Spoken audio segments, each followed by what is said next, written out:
Hello बच्चों, आपका अपने YouTube channel Albert classes by Amrit में स्वागत है। आज हम लोग कक्षा 12 की फिजिक्स सेकंड और टॉपिक है हमारा प्रकाश का परावर्तन तथा गोलीय दर्पण पर हम क्या करेंगे, चर्चा करेंगे। ठीक है, चलिए बिना बातें किए क्या करते हैं, हम लोग इनकी टॉपिकों पर चर्चा करना प्रारंभ करते हैं। सबसे पहली टॉपिक हमारी क्या है, प्रकाश।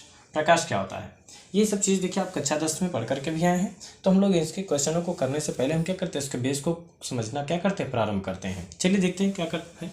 प्रकाश किसे कहते हैं, समझिएगा। हम जानते हैं कि प्रकाश क्या होता है। प्रकाश एक ऐसा भौतिक साधन होता है जिसकी सहायता से हम क्या करते हैं, वस्तुओं को देख सकते हैं। यानी कि ये भी कह सकते हैं कि वस्तु को देखने के लिए क्या है, एक हमें आँख के सिवाय किसके लिए, वस्तु को, किसी भी वस्तु को देखने के लिए हमें आँख के सिवा किसी अन्य भी वस्तु की क्या होती है, आवश्यकता होती है। जिस अन्य साधन की क्या होती है, आवश्यकता होती है, उसे क्या कहते हैं, हम प्रकाश कहते हैं। या ये भी कह सकते हैं दूसरे शब्दों में कि प्रकाश एक प्रकार की क्या है, ऊर्जा है जो हमारे दृष्टि ज्ञान को क्या करता है, जागृत करता है। या प्रकाश वह भौतिक साधन है जिसकी सहायता से हम वस्तुओं को क्या करते हैं, देख सकते हैं। ठीक है, ये तो थी बातें किसी प्रकाश से संबंधित। ठीक है, ये भी कह सकते हैं किसी भी वस्तु को देखने के लिए हमें किसकी सहायता होती है, आँख के अतिरिक्त हमें जिस अन्य वस्तु की क्या होती है, आवश्यकता होती है, उसे हम क्या कहते हैं, प्रकाश कहते हैं। अब बात आती है किसकी, परावर्तन की। समझिएगा, जब प्रकाश किसी स्रोत से चल करके, किससे, जब प्रकाश किसी स्रोत से चलकर किसी चिकने पृष्ठ पर क्या होता है, पड़ता है। किससे, जब प्रकाश किसी स्रोत से चल करके किसी चिकने पृष्ठ पर क्या होता है, पड़ता है, और पड़ने के पश्चात अपने उसी माध्यम में क्या होता है, लौट जाता है। क्या होता है, अपने उसी माध्यम में लौट जाता है। तो यही घटना क्या कहलाती है, प्रकाश का परावर्तन कहलाती है। क्या कहलाती है, प्रकाश का परावर्तन कहलाता है। समझ में आई बात। और देखिए, जिस बिंदु पर प्रकाश क्या होता है, आपतित होता है, उसे क्या कहते हैं, अभिलंब कहते हैं। क्या कहते हैं, अभिलंब कहते हैं। जहां से प्रकाश, देखिए जिस वस्तु से प्रकाश आता है, आने वाले प्रकाश को क्या कहते हैं, आपतित किरण। और जिस तल से प्रकाश किरणें टकरा करके जाती हैं, तो टकराने वाले तल को इसे क्या कहते हैं, परावर्तक तल। और जो किरण क्या होती है, टकरा करके जाती है, उसे कहते हैं क्या है, परावर्तित किरण। ठीक है, अब बात समझिए, जिस बिंदु पर प्रकाश किरणें क्या होती है, आपतित होती है, उसे कहते हैं क्या है, आपतन बिंदु। बात ध्यान से समझिए अब। ठीक है, अब क्या है, यही चीज है प्रकाश का परावर्तन। प्रकाश का परावर्तन किसे कहते हैं, समझिए। जब प्रकाश किसी वस्तु से चलकर, किससे, जब प्रकाश किसी वस्तु से चलकर किसी समतल पृष्ठ पर या चिकने तल पर क्या होता है, पड़ता है, और टकराने के पश्चात उससे अपने उसी माध्यम में क्या होता है, लौट जाता है। तो लौटने की यही घटना क्या करती है, प्रकाश का परावर्तन कहलाता है। समझ बात को। जब प्रकाश क्या किसी वस्तु से चल करके आए और किसी पृष्ठ पर पड़े, और पड़ने के पश्चात अपने उसी माध्यम में क्या हो जाए, लौट जाए, तो यही घटना क्या कहलाता है, प्रकाश का परावर्तन कहलाता है। क्लियर है, बात समझ गया ना। देखिए, ये देखिए समझ लीजिए, जैसे अब यही हमारा क्या बोर्ड है। ठीक है, हम इधर से क्या करें, टार्च को जलाना प्रारंभ करें। इधर से क्या करें, टार्च जलाएं, और टार्च इस पे से क्या हो जाए, इस पे पड़े प्रकाश, और यही प्रकाश क्या हो जाए, इससे टकरा करके अपने उसी माध्यम में, यानी कि इसकी उधर नहीं जाना है, अपने उसी माध्यम में क्या हो जाए, चला जाए, तो उसे कहते हैं क्या, प्रकाश का परावर्तन कहते हैं। जिस स्रोत से प्रकाश की किरणें चल करके आती हैं, तो आने वाली किरणों को क्या कहते हैं, आपतित किरण। और जैसे ही वो पृष्ठ पर टकराती है, तो टकरा करके जो किरण जाती है उसे क्या कहते हैं, परावर्तित किरण। और इन दोनों देखिए, आपतित किरण और परावर्तित किरण, इन दोनों को क्या करने वाला, दोनों को बांटने वाला क्या होता है, एक हम डिवाइडर खींच लेते हैं, जिससे क्या कहते हैं, अभिलंब कहते हैं। जिस बिंदु पर ये किरणें क्या होती है, आपतित होती है, उसे कहते हैं कि आपतन बिंदु कहते हैं। और जिस तल पर प्रकाश की किरण क्या सर्वप्रथम पड़ती है, उसे क्या कहते हैं, परावर्तक तल कहते हैं। क्लियर है जी। अब बात समझिएगा, अब इसकी व्याख्या क्या है, तो व्याख्या क्या होगी, क्या लिखेंगे, व्याख्या में, जब वस्तु से चलकर आने वाली प्रकाश किरण, इसका नाम भी कर सकते हैं, कुछ भी नाम रख सकते हैं, आने वाली प्रकाश की किरण क्या है, इसे क्या करते हैं, ए कर लेते हैं, इसे बी कर, ओ कर लेते हैं, इसे बी कर लेते हैं। वस्तु से आने वाली प्रकाश किरण क्या, किसी समतल पृष्ठ, यम डैश, ये क्या हो जाएगा, किसी समतल पृष्ठ यम यम डैश पर पड़ती है और टकराने के पश्चात क्या थी ओबी की दिशा में चली जाती है। वस्तु से आने वाली प्रकाश की किरण ओए को आपतित किरण और टकरा करके जाने वाली प्रकाश किरण ओबी को क्या कहते हैं परावर्तित किरण कहते हैं। और इस पर एक अभिलंब क्या करते हैं हम, एक अभिलंब ओ एन खींच लेते हैं जो ए ओ एन और ऐसे एन ओ बी में क्या होता है विभक्त हो जाता है। तो ए ओ एन के मध्य बना कोण क्या कहलाता है आपतन कोण, क्या कहलाता है आपतन कोण, और ये जाएगा आपका आई। और एन ओ बी या बी ओ एन के मध्य बना कोण क्या कहलाता है परावर्तन कोण आर कहलाता है। क्या कहलाता है परावर्तन कोण आर कहलाता है। क्लियर है जी। अब समझिए बात, ये देखिए दोनों भागों के दोनों क्या करता है बराबर भागों में बांटने का क्या करता है कार्य करता है, इसलिए हम इसे क्या करते हैं अभिलंब। इस पर अभिलंब क्या करते हैं खींचते हैं डालते हैं, जिससे क्या करता है दोनों के अलग अलग विभक्त कर देता है। जो माध्यम ये है वही माध्यम क्या है ये भी है। क्लियर है, यही कहलाता है प्रकाश का परावर्तन। अब बात समझिएगा, क्लियर। देखिए हमने प्रकाश के परावर्तन की भी व्याख्या कर दी, ठीक है। कोई समस्या हो तो आप पूछ सकते हैं। देखिए जब प्रकाश का परावर्तन हो गया, ठीक है, तो इसमें क्या बात आती है परावर्तन के नियम। क्या आता है परावर्तन के नियम। परावर्तन के नियम क्या होते हैं, प्रकाश के परावर्तन के मुख्यतः दो नियम निम्नलिखित हैं। कौन कौन, पहला क्या है आपतित किरण और परावर्तित किरण और अभिलंब तीनों एक ही बिंदु पर क्या होते हैं स्थित होते हैं। क्या लिखेंगे आपतित किरण परावर्तित किरण और अभिलंब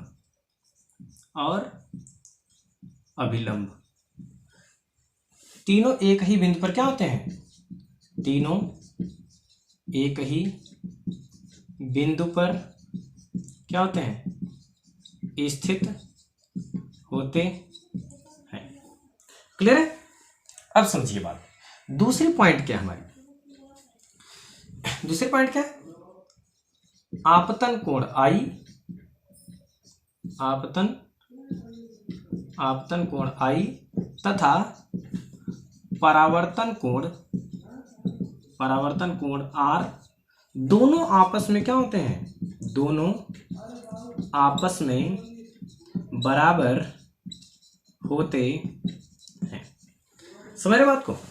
वस्तु से आने वाली देखिए जैसे यही है परावर्तन के लिए। एक बार और देखिए व्याख्या कर लीजिए कैसे, पहले जानिए प्रकाश का परावर्तन क्या होता है। पहली बात, पहले प्रकाश क्या तो वो सुन लो। प्रकाश एक प्रकार की ऊर्जा है जो किसी वस्तु को देखने के लिए क्या करता है हमें क्या कर ऐसे लिखते हैं, प्रकाश एक प्रकार की ऊर्जा है जो हमारे दृष्टि ज्ञान को क्या करता है जागृत करता है। या प्रकाश एक ऐसा साधन है जिसके द्वारा हम वस्तुओं को देख सकते हैं। क्लियर। या दूसरे शब्दों में भी बोल सकते हैं हमारे दैनिक जीवन में, किसमें हमारे दैनिक जीवन में किसी भी वस्तु को देखने के लिए, किसके लिए हमारे दैनिक जीवन में किसी भी वस्तु को देखने के लिए आंख के अतिरिक्त, किसके अतिरिक्त देखिए भाई आंख के सिवा हमें क्या होगा इसको देखने के लिए जिस माध्यम की हमें आवश्यकता होगी वही कहलाए क्या हमारा प्रकाश। अब समझिए ये बोर्ड है भाई, क्या है ये बोर्ड है, हमारे पास आंख भी है, तो हम ये बोर्ड हो और हमारे पास आंख है तो हम आंख बंद करके देख सकते हैं क्या कि ये बोर्ड है, नहीं देख सकते। तो हमें क्या होगा आंख के अतिरिक्त भी किसी अन्य साधन की क्या होगी आवश्यकता होगी, जिस अन्य साधन की हमें आवश्यकता होगी वही कहलाए क्या हमारा प्रकाश कहलाएगा। ठीक, उम्मीद करते हुए आपको समझ में आ रहा होगा। चलिए अब बात समझिए। अब क्या था परावर्तन। परावर्तन का मतलब है कि जब प्रकाश एक बिंदु एक स्रोत से चल करके आए और किसी एक चिकने पृष्ठ पर पड़े और टकराने के पश्चात अपने उसी माध्यम में क्या हो जाए लौट जाए, तो यही घटना कहलाता है क्या परावर्तन कहलाता है। ठीक है। और एक बात समझ लीजिए, इसी में यदि प्रकाश एक माध्यम से चल करके आए और टकराने के पश्चात अपने दूसरे माध्यम में क्या हो जाए चला जाए, तो यही घटना कहलाता है क्या अपवर्तन कहलाता है।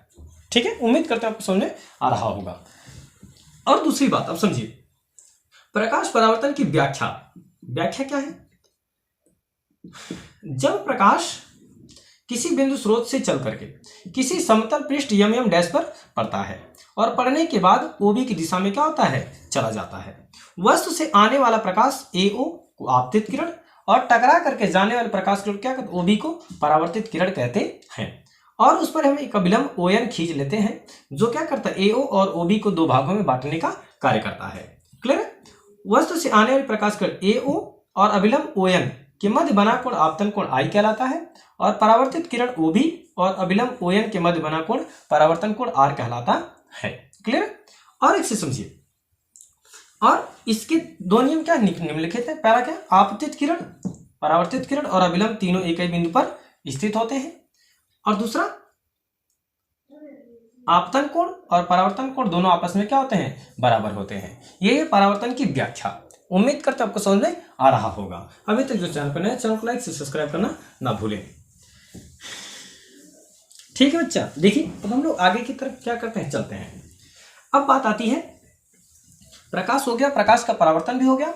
अब इसके बाद क्या है, प्रकाशिक माध्यम। समझ लीजिए क्या है प्रकाशिक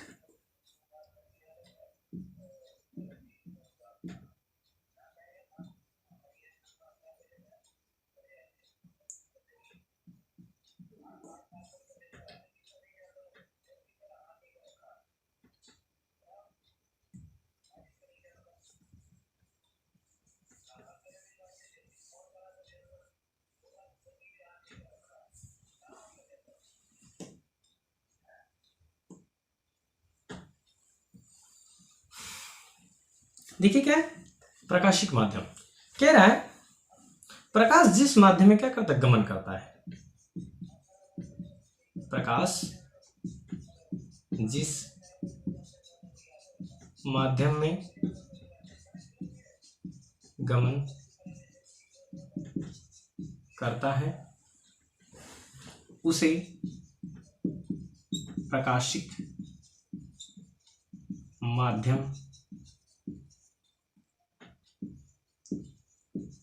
कहते हैं। प्रकाश जिस माध्यम में क्या करता है, गमन करता है, उसे क्या कहते हैं, प्रकाशिक माध्यम कहते हैं। क्लियर है? चलिए, प्रकाशिक माध्यम कितने प्रकार का वो समझिए। पहला पारदर्शक, दूसरा क्या होता है, अपारदर्शक। देखिए थोड़ा डिटेल में हो रहा है, कोई बात नहीं है। तीसरा क्या है, पारभाषक। पारदर्शक किसे कहते हैं, समझिए। ऐसा माध्यम जिसे प्रकाश क्या हो जाए, आर पार चला जाए। ऐसा माध्यम जिससे प्रकाश क्या हो जाए, आर पार चला जाए, वह कहलाता है क्या, प्रकाशिक माध्यम कहलाता है। जिसमें प्रकाश आर पार न जा पाए वो कहलाता है क्या, अपारदर्शक माध्यम कहलाता है। और जिसमें प्रकाश आर पार जाने का आभास उसे कहते हैं क्या, पारभाषक माध्यम कहते हैं। जैसे एग्जाम्पल समझिए पारदर्शक का, ऐसा माध्यम जिसमें प्रकाश क्या हो जाए, आर पार चला जाए। क्या हो जाए, आर पार चला जाए, उसे क्या कहेंगे, पारदर्शक। और जिसमें आर पार न जाए उसे कहेंगे अपारदर्शक। और जिसमें आर पार जाने का आभास वो कहलाए क्या, पारभाषक। तो पारदर्शक का एग्जाम्पल जैसे कांच, जल, वायु इत्यादि। अपारदर्शक लोहा हो गया, लकड़ी, मिट्टी, दीवार etc। पारभाषक का ये जल नहीं होगा, अच्छा जल नहीं, जल इसमें आएगा, जल इसमें आ जाएगा। ठीक है, कौन सा जल, ये इसमें शुद्ध जल रखें तो पारदर्शक होगा। इसमें शुद्ध जल रख दीजिए, क्या दिक्कत है, शुद्ध जल। और इसमें अशुद्ध जल रख दीजिए। ठीक हो गया, अशुद्ध जल। और इसके बाद कागज, ठीक, और रख दीजिए घिसा हुआ कांच, ठीक etc। क्लियर बच्चा? चलिए आगे चलते हैं। अब बात आती है किसकी, प्रकाशिक वस्तुएं। प्रकाशिक वस्तुएं किसे कहते हैं, वे वस्तुएं जिनमें क्या हो, या प्रकाशिक स्रोत भी बोल सकते हैं, कोई दिक्कत नहीं, प्रकाश स्रोत भी बोल दीजिए, कोई दिक्कत नहीं। जिनसे प्रकाश क्या होता, उत्सर्जित होता हूं, जिनसे प्रकाश उत्सर्जित होता है उसे कहते हैं क्या, प्रकाशिक स्रोत कहते हैं। प्रकाशिक स्रोत के अंतर्गत आती कौन कौन, दीप्त वस्तुएं, ऐसी वस्तुएं जो क्या प्रकाश को उत्सर्जित करती है उसे कहलाती है प्रकाशिक वस्तुएं। दूसरा अदीप्त वस्तुएं,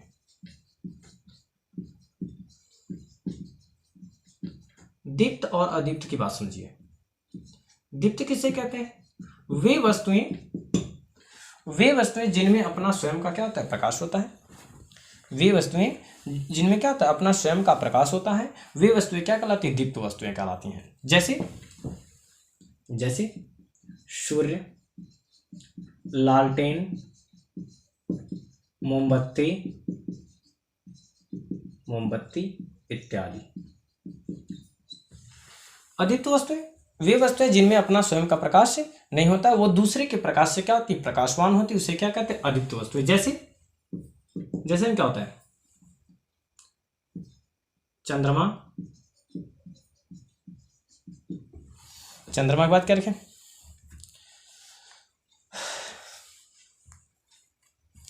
कांच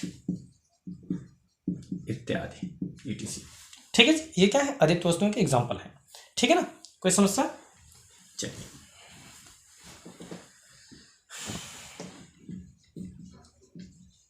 प्रकाश के गुण। प्रकाश के गुण क्या है? पहला पॉइंट, प्रकाश एक सीधी रेखा में क्या करता है? गमन करता है। दूसरी पॉइंट, प्रकाश विद्युत चुंबकीय तरंगों के रूप में क्या करता है? चलता है। दूसरी पॉइंट, अगली पॉइंट, प्रकाश की चाल निर्वात अथवा वायु में 3×10⁸ मीटर प्रति सेकंड होती है। अगले पॉइंट, प्रकाश का परावर्तन तथा और क्या? परावर्तन तथा अपवर्तन होता है। अगले पॉइंट क्या जी?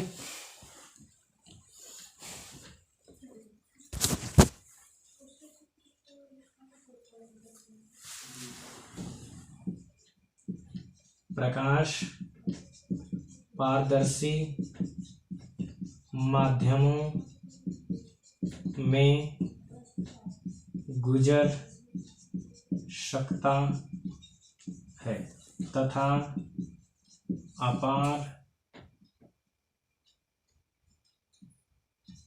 अपारदर्शी माध्यमों में नहीं गुजर सकता है। अगले पॉइंट, प्रकाश का प्रकीर्णन तथा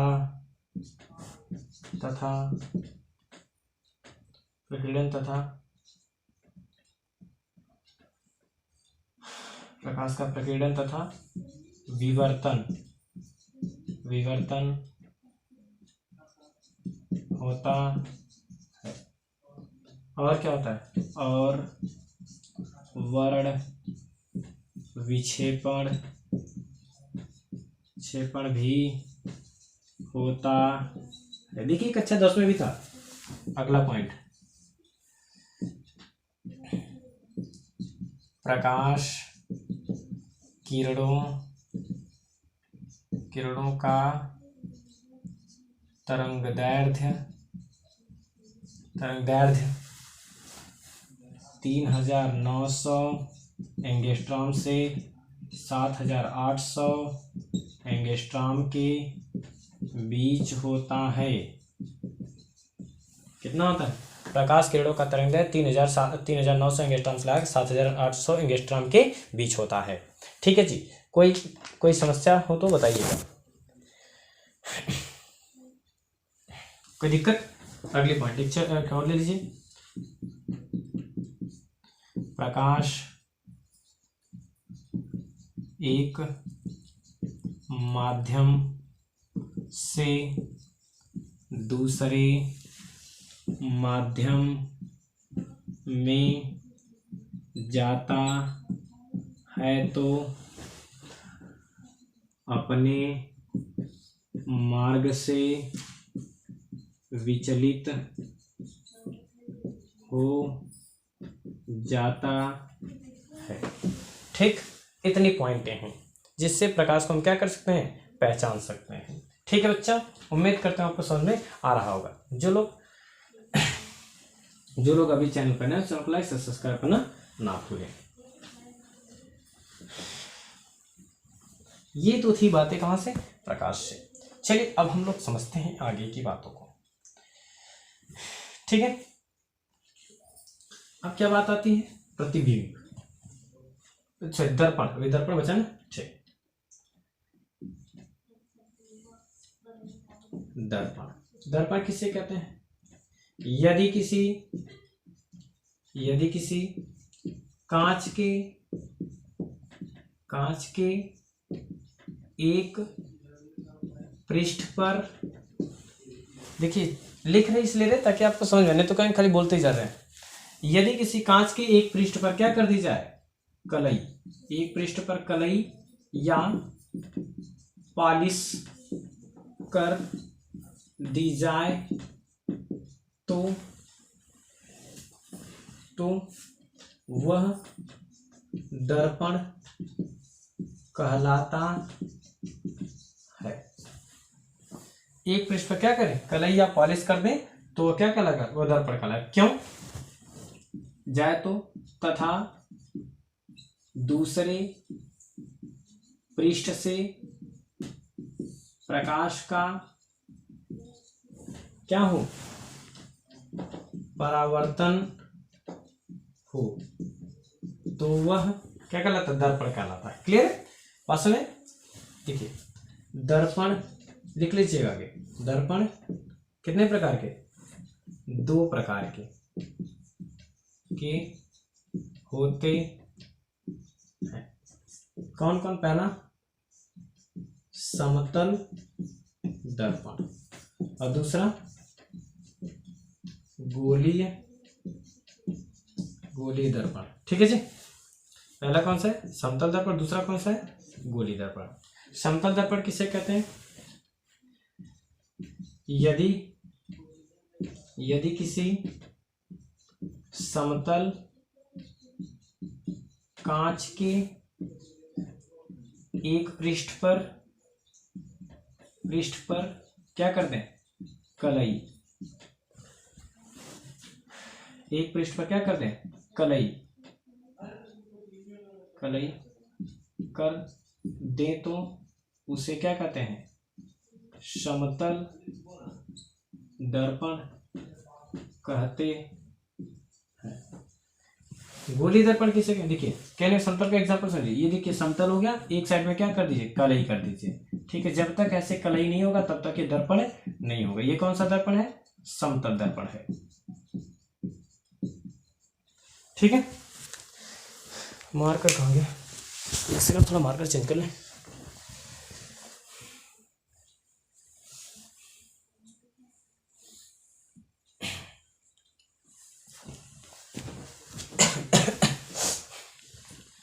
ठीक है, अच्छा गोली दर्पण किसे कहेंगे, गोली दर्पण किसे कहेंगे, यदि किसी खोखले गोले के एक पृष्ठ पर कलई कर दें तथा दूसरे पृष्ठ से प्रकाश का परावर्तन हो तो उसे गोलीय दर्पण कहते हैं। ठीक है बच्चा, चलिए हो गया ना।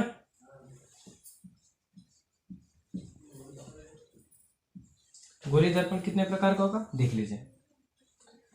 ये है हमारा क्या गोलीय दर्पण। यदि किसी एक पृष्ठ पर क्या हो कलई हो, समझिए एक पृष्ठ पर कलई होगी तो क्या हो जाएगा दूसरे पृष्ठ से परावर्तन होना चाहिए। तो गोलीय दर्पण कितने प्रकार का होगा, गोलीय दर्पण दो प्रकार के होते हैं। पहला कौन सा, अवतल, दूसरा कौन सा, उत्तल। ठीक है जी। अवतल दर्पण किसे कहेंगे, यदि किसी खोखले गोले, किसके, यदि किसी खोखले गोले के बाह्य पृष्ठ यानी कि उभरे हुए पृष्ठ पर क्या हो कलई हो, किससे, इसको कहते हैं क्या उभरा हुआ पृष्ठ। कौन सा, उभरा हुआ तल। और इसे कौन सा कहेंगे, दबा हुआ तल। तो दबा हुआ जो तल होगा वो कहलाता क्या है अवतल, और जो उभरा हुआ होता है उसे क्या कहते हैं उत्तल। समझिएगा, यदि किसी खोखले गोले की क्या करें, उभरे हुए पृष्ठ पर कलई कर दें तथा दबे हुए पृष्ठ से क्या हो प्रकाश का परावर्तन हो। जब दबे हुए पृष्ठ से क्या होगा प्रकाश का परावर्तन होगा तो ये कहलाएगा क्या उत्तल दर्पण, सॉरी कौन सा अवतल दर्पण। ऐसे कर लीजिए, देखिए इस तरह बनाइए, इस पे क्या करें कलई कर लीजिए। अब दबे हुए पृष्ठ से क्या होगा परावर्तन होगा तो ये क्या बन जाएगा आपका, ये बन जाएगा आपका अवतल। क्या बनेगा अवतल। ठीक है, ठीक बच्चा। और यदि यही क्या हो जाता, यदि यही कलई बाहर न करके कलई किधर हो जाती अंदर हो जाती और परावर्तन क्या होता उभरे हुए पृष्ठ से होता तो ये कौन सा हो जाता है, अब ये उत्तल दर्पण हो जाता। ठीक है, कोई दिक्कत, चलिए। और इसको समझ लीजिए, खोखले गोले का जो क्या होता है केंद्र होता है, खोखले गोले का जो क्या होता है केंद्र होता है उसे कहते हैं क्या है वक्रता केंद्र। क्या कहते हैं, वक्रता केंद्र कहते हैं। ठीक है, और वक्रता केंद्र तथा और जिस बिंदु पर प्रकाश का आपतित होता है उसे कहते हैं, इसको क्या कहते हैं ध्रुव। ध्रुव क्या, गोलीय दर्पण का जो क्या होता है मध्य बिंदु, तो ये कहता है कि उसका ध्रुव कहलाता है। वक्रता केंद्र और ध्रुव को मिलाने वाली रेखा क्या कहते हैं, मुख्य अक्ष कहते हैं। क्लियर है, और देखिए हो गया। और ध्रुव और वक्रता केंद्र के बीच की दूरी को क्या कहते हैं, वक्रता त्रिज्या कहते हैं। वक्रता त्रिज्या हमेशा क्या होती है, वक्रता त्रिज्या, देखिए वक्रता त्रिज्या का आधा क्या होता है, देखिए मध्य पॉइंट, ये होता है क्या उसका फोकस। यानी कि क्या हो जाए, जैसे प्रकाश पड़े और देखिए उससे क्या हो जाए आपतित प्रकाश परावर्तन के पश्चात दर्पण से क्या हो मुख्य जिसके जिस बिंदु से होकर के जाता है उसे क्या कहते हैं, दर्पण का फोकस कहते हैं। फोकस और ध्रुव के बीच की दूरी को क्या कहते हैं, फोकस दूरी कहते हैं। क्लियर है जी, उम्मीद करते हैं आपको समझ में आ रहा होगा। चलिए हम लोग क्या करते हैं, देखिए ये थोड़ा सा बेसिक भी हो जा रहा है और इसके बाद अब मेन चीज हमारी, देखिए जहां से हमको मेन की आवश्यकता है वहां पर हम चलने का प्रयास कर रहे हैं। ठीक है, दर्पण हमने दोनों कर दिए। ठीक है, अब क्या है प्रतिबिंब। प्रतिबिंब किसे कहते हैं समझिए, यदि किसी वस्तु को दर्पण के सामने, किसको, यदि किसी वस्तु को दर्पण के सामने ले जाने पर उस दर्पण में उस वस्तु की आकृति क्या होती स्वतः बन जाती तो वही उसका क्या कहलाता है, प्रतिबिंब कहलाता है। समझिए, जब किसी वस्तु को क्या करें दर्पण के सामने लेकर के जाएं तो उसी के जैसे उसकी क्या होती है उसमें आकृति बन जाती है और यही कहलाता है क्या उस वस्तु का प्रतिबिंब कहलाता है। प्रतिबिंब कितने प्रकार का होता है, दो प्रकार का, एक वास्तविक और एक आभासी। वास्तविक प्रतिबिंब किसे कहते हैं, जब वो इमेज उसका स्पष्ट रूप से क्या दिखाई दे तो कहलाता है उसका, सॉरी वास्तविक बोले ना, तो जब उसका प्रतिबिंब स्पष्ट रूप से दिखाई देगा तो वास्तविक प्रतिबिंब, और स्पष्ट रूप से नहीं दिखाएगा तो क्या हो जाएगा आभासी प्रतिबिंब। ठीक है, तो वस्तु का आकार देखिए छोटा या बड़ा हो सकता है, और देखिए जब छोटा बड़ा होगा तो उसका आकार हो जाएगा। ठीक है, और उसका प्रतिबिंब जो उल्टा और सीधा भी हो सकता है तो क्या हो जाएगा उसका विन्यास हो जाएगा। ठीक है, चलिए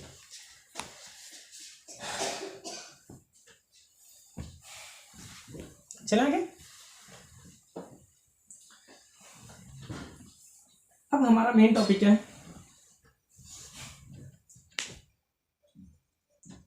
अवतल दर्पण द्वारा किसका प्रतिबिंबों का बनना। देखिए प्रतिबिंब कैसे बनाएंगे, ठीक है समझिए। पहली बात ये क्या है हमारा, ये है हमारा अवतल दर्पण। क्लियर, ये क्या है, अवतल दर्पण। अब ये ना है जब तक पॉलिश नहीं होगा, देखिए पॉलिश कर दीजिए, हमने पॉलिश किस पे की, उभरे हुए तल पे की, और जैसे ही पॉलिश उभरे पे हुआ तो ये क्या बन गया हमारा अवतल दर्पण।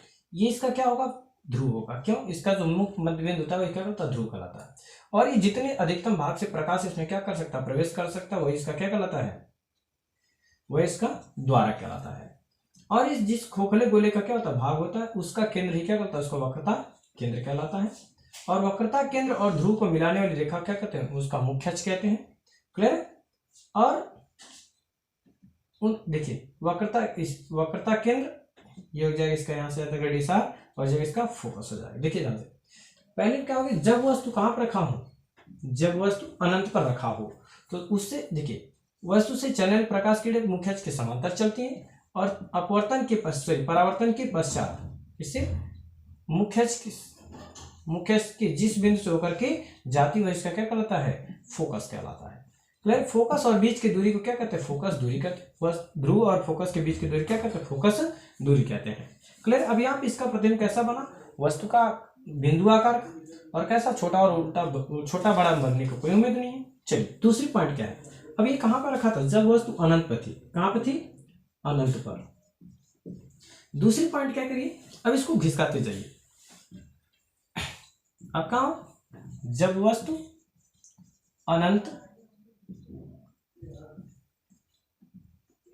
अनंत और कहा, अनंत और वक्रता केंद्र के बीच में क्या हो, रखी हो। ठीक है, फिगर बनाइए, ये रहा।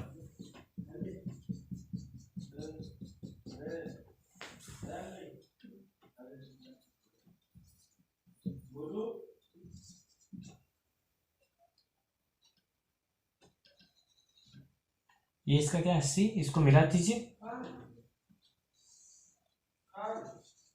हो गया। चलिए इसको ऐसे बना दीजिए। अब यहाँ पे इसको क्या कर दीजिए, पहली प्रकाश के मुख्य अक्ष के समांतर। देखिए प्रतिबिंब बनाने के नियम भी जानते हुए, तो पहली प्रकाश मुख्य अक्ष के समांतर चलनी चाहिए, और दूसरी प्रकाश की क्या होगी, जैसे इसमें देखिए, जैसे इसमें परावर्तन होगा तो टकराने के पश्चात फोकस एफ से होकर के जानी चाहिए, और दूसरी प्रकाश की प्रकाश किससे, वक्रता केंद्र से होकर के जानी चाहिए, और टकराने के पश्चात किससे, टकराने के पश्चात कहां से, टकराने के पश्चात वक्रता केंद्र से होकर के जानी चाहिए। ठीक है।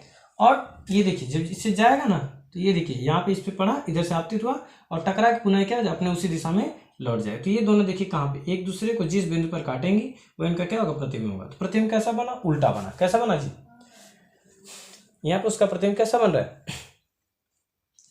उसका प्रतिबिंब उल्टा बन रहा है, और वस्तु से कैसा बन रहा है, छोटा बन रहा है, और कहाँ, फोकस और वक्रता केंद्र के बीच में बन रहा है। ठीक है। इसी तरह से आप क्या करिएगा, इसको आगे की तरफ बढ़ाते हुए चले जाइएगा। ठीक है, उम्मीद करते हैं आपको समझ में आ रहा होगा। देखिए इसमें सवाल भी बनेगा भाई। अब इसको क्या करिए, और घिसकाइए। अब कहां पे, वक्रता केंद्र पर लाइए।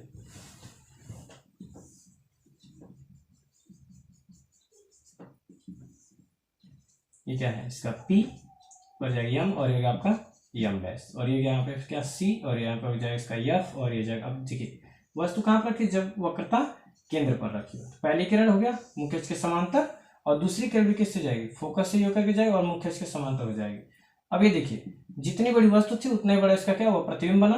तो जब उतना ही बड़ा प्रतिबिंब बनेगा तो क्या हो जाएगा, और कहाँ पे, उसी जगह बना है, कितना वस्तु उसी के आकार का क्या होगा, प्रतिबिंब बन जाएगा। ठीक, कब, जब वस्तु कहाँ पर रखी, वक्रता केंद्र पर रखी होगी तब। तो क्या लिखेंगे, देखिए इसमें थ्योरी भी लिख सकते हैं। ये वस्तु क्या हो गया, ओ हो गया, ये आपका ओ डैश हो गया, ये हो गया आपका आई हो गया, ये आपका आई डैश हो गया, ये आपका पहली किरण ए हो गया, और ये हो गया आपका क्या हो गया, बी हो गया। ठीक है, तो बोले क्या, जब वस्तु कहाँ पे, ओ डैश वक्रता केंद्र पर रखे तो उससे चलने पहली प्रकाश की किरण मुख्य अक्ष के समांतर चलती है तथा परावर्तन के पश्चात फोकस एफ से होकर के जाती है, तथा दूसरी प्रकाश की किरण वो भी किससे, फोकस से होकर के जाती है तथा परावर्तन के पश्चात मुख्य अक्ष के समांतर रहती है, और ये दोनों किरण एक दूसरे कहाँ पे, आई आई डैश पर काटते हैं। वस्तु ओ डैश का प्रतिबिंब कैसा, वास्तविक और कैसा, उल्टा वस्तु के बराबर तथा कहाँ, वक्रता तल पर बनता है। ठीक है जी। और वस्तु के बराबर बनता है। ठीक, इसी तरह से आप क्या करते हैं, इसको आगे की तरफ बढ़ाते जाइएगा। उम्मीद करता हूं आपको समझ में आ रहा होगा। चलिए हम लोग क्या, जहां पे हमारा मेन टॉपिक था वहां पर पहुंचने का प्रयास करते हैं।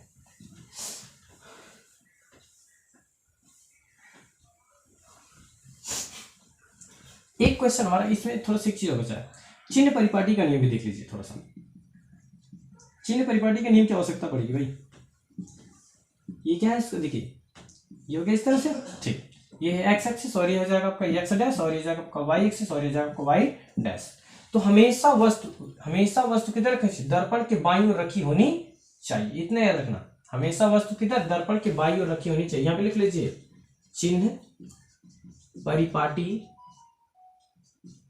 का नियम, हमेशा वस्तु किधर, दर्पण के बाईं ओर रखी होनी चाहिए। ठीक है, तो जब बाईं ओर रखी होगी तो देखिए अब इसके बाद जब प्रकाश की किरण क्या होगी, मुख्य अक्ष के समांतर, तो यानी कि पहली पॉइंट क्या है, सदैव वस्तु किधर, दर्पण के बाईं ओर रखी होनी चाहिए। हो गया। अच्छा, दूसरे पॉइंट, आपतित किरण की दिशा में नापी गई दूरियां, आपतित किरण की दिशा में नापी गई दूरियां किसमें, धनात्मक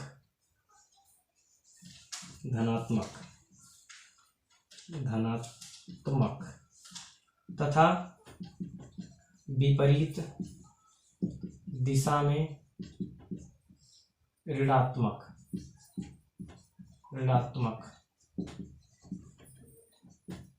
चिन्ह के साथ ली जानी चाहिए। हो गया। अच्छा, अगले पॉइंट, सदैव दूरियां प्रकाश कहां से, दूरियां ध्रुव से नापी जानी चाहिए। ठीक, अगले पॉइंट, सॉरी एक सेकंड, थोड़ा सा इंक डाल देते, एक सेकंड, ज्यादा नहीं, ज्यादा हम लोग विलंब नहीं करेंगे।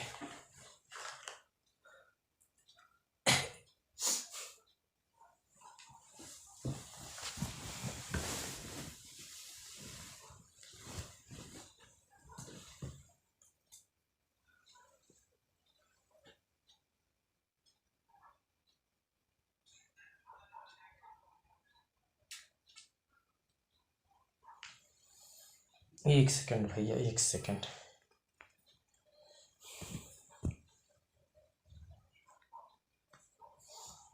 सदैव दूरियां कहां से, आपतित किरण की दिशा में ध्रुव से नापी जानी चाहिए। ठीक, चलिए अगली पॉइंट। अब देखिए, हो गया, मुख्य अक्ष से ऊर्ध्वाधर ऊपर की ओर धनात्मक तथा नीचे की ओर ऋणात्मक चिन्ह के साथ नापी जानी चाहिए। ठीक है, कोई दिक्कत? ये क्या था हमारा, ये है इसके नियम। ठीक है, यानी कि ये कंडीशन हमें लागू करनी होगी। ठीक है, प्रतिबिंब बनाने की कंडीशन क्या है, पहली प्रकाश की किरण, देखिए प्रतिबिंब बनाने की कंडीशन, लेंस चाहे लेंस हो, चाहे दर्पण हो, चाहे जो हो। ठीक है, प्रतिबिंब बनाने के नियम क्या है, पहली प्रकाश की किरण मुख्य अक्ष के समांतर चलनी चाहिए। क्या, पहली प्रकाश किरण मुख्य अक्ष के समांतर चलनी चाहिए, और दूसरी प्रकाश की किरण किससे, दूसरी प्रकाश किरण किसी प्रकाशिक केंद्र से होकर के जानी चाहिए, या वक्रता केंद्र से होकर के जानी चाहिए। क्लियर है जी? बस यही है। और जो किरण, देखिए लेंस की बात करें तो लेंस के लिए जो किरण प्रकाशिक केंद्र से होकर के जाएगी वो अपने मार्ग से विचलित नहीं होगी, ठीक है। लेकिन अभी ये क्या हमारा चल, अभी दर्पण चल रहा है। चलिए अब हम लोग क्या करते हैं, जो हमारी टॉपिक है आगे की तरफ, आगे की ओर हम क्या करते हैं, बढ़ना प्रारंभ कर देते हैं, ठीक है।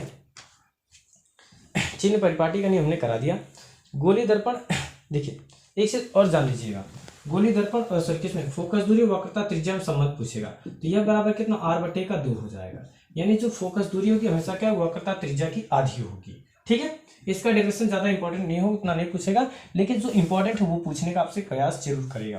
क्या पूछेगा बच्चा, देखिए गोली दर्पण के लिए u v f में संबंध, किसके लिए, गोलीय दर्पण, गोली दर्पण के लिए किसमें, u v तथा f में संबंध, इसको हम क्या कर देते हैं, कंप्लीट करते हैं, ठीक है। चलिएगा अब हम लोग क्या करेंगे, आगे की तरफ बढ़ेंगे। पहले फिगर ए ड्रॉ होगा, ये क्या हमारा फिगर है, ये क्या हमारा, ये रहा अवतल दर्पण, क्लियर। ये हो गया इसका क्या, ध्रुव, और ये गया इसका क्या, सेंटर, ये रहा ऐसे, ठीक है। ये हो गया आपका यम और ये गया आपका यम डैश, ठीक है। अच्छा ये क्या यम है और ये आपका यम डैश है, इसको हमने आगे की तरफ बढ़ा दिया। हमने यहाँ पे क्या रखा, वस्तु को रखा, क्या रखा, वस्तु को, ठीक है। चलिए और ये क्या इसका फोकस है, तो ये देखिए पहली प्रकाश के मुख्य अक्ष के समांतर चली तो क्या हो जाएगी, टकराने के पश्चात फोकस से होकर के जाएगी, किससे होकर जाएगी, फोकस से होकर के जाएगी। और दूसरी प्रकाश की किरण किससे हो जाएगी, प्रकाशीय केंद्र से मुख्य फोकस से होकर के, सॉरी वक्रता केंद्र से होकर के जाएगी, और टकराने के पश्चात क्या होगी, अपने उसी दिशा में लौट जाएगी, ठीक है। ये है O और ये है क्या, O डैश, और ये है आपका क्या A है, और ये क्या आपका B है, और ये क्या है आपका, इसे हम क्या बनाते हैं, इसे कोई नाम दे सकते हैं, चलिए कोई दिक्कत नहीं, नाम दे दें OA, इसे यन कर लीजिए, सॉरी यन का समस्या, ठीक कोई दिक्कत नहीं। इस पर क्या करें, एक अविलंब डाल दीजिए, ये अविलंब क्या होगा, यन कर लीजिए, ठीक है। चलिए अब ये देखिए ये एक दूसरे को कहाँ काटा है, यहाँ पे काटा है, स्पष्ट काट रहा है, तो ये जाएगा आपका आई और ये जाएगा आपका क्या, आई डैश हो जाएगा, ठीक है। चलिए अब हम लोग क्या करते हैं, इसको करना प्रारंभ करते हैं। कोई समस्या, कोई समस्या हो तो आप कमेंट कर दीजिएगा, ठीक है। चलिए तो सबसे पहले इसकी थ्योरी क्या लिखेंगे, लिख लेते हैं थ्योरी, समझिए थ्योरी सुन लीजिए। जब वस्तु ओ डैश, क्या, जब वस्तु ओ डैश कहाँ पे, वक्रता केंद्र, सॉरी ध्रुव और किसके, ऐसे भी कर सकते हैं, वक्रता केंद्र और अनंत के बीच में रखी हो, क्या, जब वस्तु वक्रता केंद्र और अनंत के बीच में रखी हो तो वस्तु ओ डैश से चलने वाली पहली प्रकाश किरण कौन, ओ डैश ए, कौन, ओ डैश ए मुख्य अक्ष के समांतर चलती है, ठीक है। और इस परावर्तन के पश्चात फोकस एफ से होकर के जाती है, तथा दूसरी प्रकाश की किरण कौन, ओ डैश बी, कौन, ओ डैश बी, किससे, वक्रता केंद्र सी से होकर के जाती है, तथा परावर्तन के पश्चात अपने उसी दिशा में क्या होती, लौट जाती है। और ये दोनों किरणें एक दूसरे को कहा, आई डैश पर काटती हैं। वस्तु ओ डैश का वास्तविक प्रतिबिंब आई डैश पर बनता है, कैसा बनता है, वस्तु से छोटा बनता है, और कैसा, उल्टा बनता है, और कैसा, वास्तविक बनता है, और वक्रता केंद्र और फोकस के बीच में बनता है, क्लियर है जी। चलिए इतना तो दिखा, अब हम किससे लिखेंगे, चित्र से, किससे, किससे, चित्र से। चित्र में क्या बना, देखिए त्रिभुज कौन कौन बना, देखिए ओ डैश सी, क्या बना है, ओ डैश सी, और आई डैश सी बना है कि नहीं बना है, ओ डैश सी तथा आई डैश सी बन रहा है ना। ये देखिए दोनों के शीर्ष क्या है, एक ही है, या दोनों त्रिभुज कैसे, जब दोनों त्रिभुज तो ले लीजिए, क्या लिखेंगे, त्रिभुज किसे, त्रिभुज ओ डैश सी तथा किसे, त्रिभुज आई डैश सी से, आई डैश सी से, चले। चलिए एक बात समझिए, दोनों त्रिभुज क्या है, समरूप है, समरूप है तो लिखेंगे भी नीचे, चले लिख लीजिएगा, से कोण कितना हो जाएगा, ओ डैश ओ सी बराबर कोण कौन आई डैश आई सी, क्या हो जाएगा समकोण। दिया कि नहीं समकोण। चलिए आगे चले। अब समझिए कोण, और भी देखिए क्या दिया है, कोण ओ सी सॉरी ओ डैश सी ओ बराबर कोण आई सी आई डैश, क्या है शीर्षा भिमुख कोण। शीर्षा भिमुख कोण कहाँ, देखिए जब दो या दो से अधिक कोणों के, जब दो या दो से अधिक कोणों के शीर्ष एक ही हो तो उसे कहते हैं क्या, शीर्षा भिमुख कोण कहते हैं। क्लियर। चलिए आगे देखिए बाबू, अब ये तो ऐसा बन गया, अब क्या लिखेंगे, समरूप त्रिभुज से। समरूप त्रिभुज क्या कहता है, जब दो या दो से अधिक त्रिभुजों के रूप क्या हो, समान हो तो उनकी संगत भुजाएं क्या अनुपात में थी, यानी कि कौन हो जाएगा ओ डैश बटे आई आई डैश हो जाएगा, ओ डैश बटे आई डैश, फिर कितना हो जाएगा ओ सी बटे का आई सी, समीकरण नंबर 1। समझ में बात, ये देखिए इससे हो गया। ठीक है, पुनः किसके लिए, पुनः चित्र से त्रिभुज किसके लिए, ए एन एफ तथा आई आई डैश सॉरी आई लिख दें आई डैश एफ के लिए। चले फिर वो इसी से चले कितना हो जाएगा, त्रिभुज सॉरी कोण पर, कोण कौन हो जाएगा ए एन एफ बराबर आई डैश कोण हो जाएगा, बराबर कोण आई डैश आई एफ, क्या हो जाएगा समकोण। देखिए दिख रहा है कि नहीं, दोनों क्या है समकोण है, तो प्रत्येक समकोण भी लिख सकते हो। ठीक है, चलिए कोण ए एफ एन बराबर कोण आई एफ आई डैश, क्या हो जाएगा शीर्षा भिमुख कोण, भिमुख कोण। समझा बात। चलिए आगे देखा, अब फिर पुनः क्या हो जाएगा समरूप त्रिभुज से। समरूप त्रिभुज से क्या हो गया, ए एन बटे आई आई डैश बराबर कितना हो जाएगा एन एफ बटे कितना हो जाएगा आई एफ। ठीक है, देख एन एफ बटे कितना आई एफ। एक चीज समझिए, चूंकि किसका ए एन का मान जो है किसके बराबर ओ डैश के मान के बराबर है, तो कितना हो जाएगा ओ डैश बटे, दिख रहा है कि नहीं, एक सेकंड देख ले बच्चा, दिख रहा है कि नहीं, नहीं दिख रहा होगा तो समस्या हो जाएगी।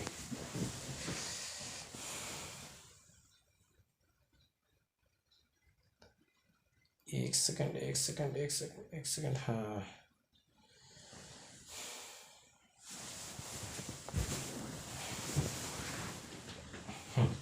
चलिए देख लीजिए कितना हो जाएगा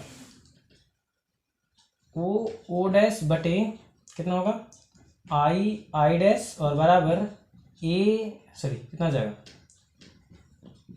एन एफ बटे आई एफ हो गया ना, कोई दिक्कत। एक चीज लिख लीजिए, यदि दर्पण का द्वारक क्या हो छोटा हो तो बिंदु क्या हो जाएगा यन, क्या होगा यन बिंदु पी के क्या होगा समीप होगा,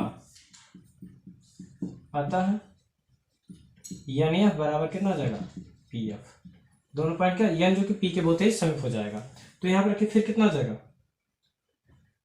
तो ओ डैश बटे आई डैश बराबर पी एफ बटे आई एफ। समीकरण नंबर कितना हो जाएगा हमारे, समीकरण हो जाएगा 2।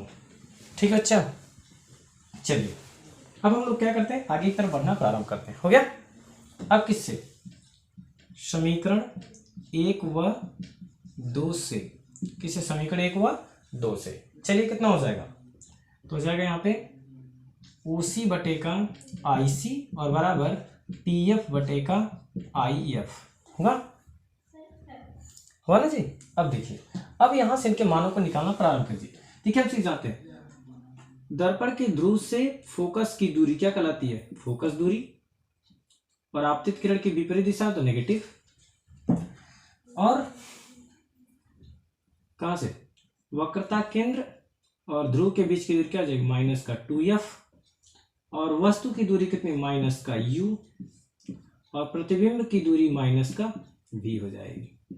चलिए अब बात समझिएगा, तो OC का मान, O से C कहाँ है, ये रहा O, और ये से O से C चाहिए, तो O से C हमें टोटल मान OP पता है, OP का मान कितना, -u है, तो OP में से क्या करते हैं, OP में से PC घटा देते हैं, तो कितना हो जाएगा, OP - PC और बटे, अब हमें क्या चाहिए, IC का मान देखिए नहीं है, IC का भी नहीं है, क्या करेंगे, PC का मान पता है, तो PC में से PI घटा दीजिए, कितना होगा, PC - PI बराबर, PF का मान, PF पता है, रहने दीजिए, IF का मान नहीं पता है, फिर कितना हो जाएगा, IF का मान कितना हो जाएगा, PI माइनस कितना हो जाएगा, PF। ठीक, समीकरण नंबर 3 हो जाएगा। ठीक है बच्चा, देख लीजिए एक बार। अब हम क्या करते हैं, इसको और हल करना प्रारंभ करते हैं। यहां पे लिख लीजिए, चूंकि कितना, देखिए कितना हो जाए, OP बराबर O से P, चिन्ह परिपाटी के नियम से चलेंगे, O से P का मान कितना है, -u, और फिर PI का मान कितना है, PCI -f, और कहां से P से F का मान कितना है, -f, P से I, सो ये हो जाएगा -v हो जाएगा, और PC का मान कितना है, -2f हो जाएगा, किसके अनुसार, चिन्ह परिपाटी के नियम से। ठीक अच्छा, चलिए थोड़ा सा और हम लोग आगे करते हैं, इतना समझ में आ गया होगा, सही। ठीक, क्या लिखेंगे, सभी मानों को चिन्ह सहित रखने पर, रखिए कितना हो जाएगा, इसका मान कितना है, OP का मान -v, माइनस PC का मान कितना है, -2f, और बटे PC का मान -2f, और -PI का मान -v, और ये PF का मान -f, PI का मान -v, और -PF का मान -f। ठीक, यहां तक उम्मीद करता हूं आपको समझ में आ रहा होगा। चलिए हम लोग मिटाने का कार्य करते हैं, इतना समझ आ रहा है। ठीक,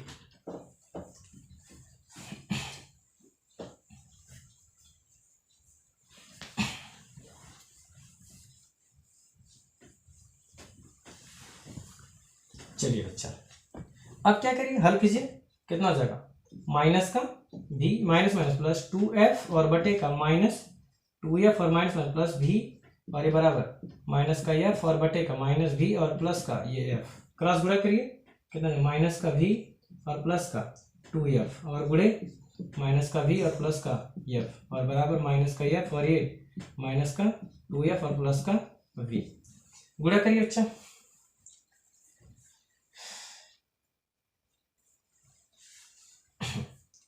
करिए, कितना हो जाएगा, OP का मान माइनस का u है ना, तो ये सॉरी एक चीज,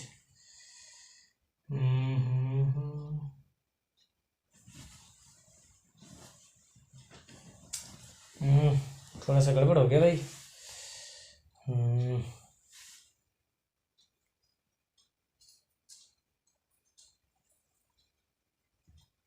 कितना आया था, थे एक OC बटे का IC, और ये कितना आ जाएगा आपका PF बटे IF, यही था ना जी। ठीक है, इसका रुके तो एक सेकंड,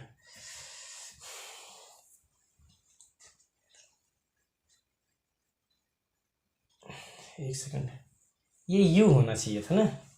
चलिए एक बार देख लेते फिर से एक बार, कितना हो जाएगा ओ सी का मान, ओ से सी का मान कितना हो जाएगा, ओ से सी का मान ओपी माइनस का ओपी माइनस पी सी और बटे, और आई सी का मान आई सी तो कितना हो जाएगा P C minus P I बराबर, और ये कितना हो जाएगा पी एफ का मान, पी एफ का मान हमें पता है, और नीचे फिर कितना आई एफ का मान नहीं पता तो कितना हो जाएगा P I minus P F. चलिए देखते हैं ओ पी का मान माइनस का यू, सॉरी कितना माइनस का यू हो जाएगा, और पी सी का मान कितना है माइनस का 2f, सही है, पी सी का मान माइनस का 2f और पी आई का मान माइनस का v, सही है, पी एफ का मान माइनस एफ और ये इसका कितना हो जाएगा पी आई का मान माइनस का b और ये कितना पी एफ का मान माइनस एफ, ठीक सही है, ये वाला खाली u हो जाएगा।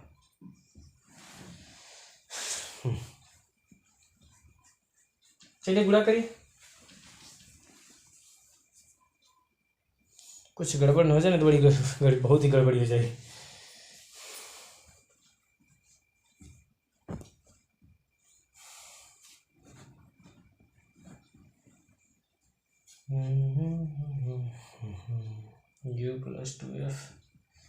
u प्लस 2f सही है, u minus you plus 2f आ रहा है, और ये माइनस का कितना आ जाएगा माइनस 2f और फिर प्लस का v, सही है, और ये माइनस v और ये f और ये सही सही हल करिए तब तो इतना, अब गुणा करिए यहाँ पे कितना ये u हो जाएगा, गुणा करिए तो minus minus plus u v, सही है, और ये इसमें करेंगे कितना हो जाएगा माइनस का u f और ये फिर प्लस का माइनस का 2f v और ये प्लस 2f का स्क्वायर और ये माइनस प्लस 2f का स्क्वायर और ये फिर माइनस एफ v, 2f का स्क्वायर 2f स्क्वायर कैंसिल तो कितना हो जाएगा u v minus u f और ये कितना है 2f, इसको इधर या तो इसको इधर भेजिए कितना हो जाएगा 2f v माइनस का f v तो कितना हो जाएगा f v, बचेगा दो में से एक आ जाएगा, ये कितना आपका u v माइनस का u f हो गया।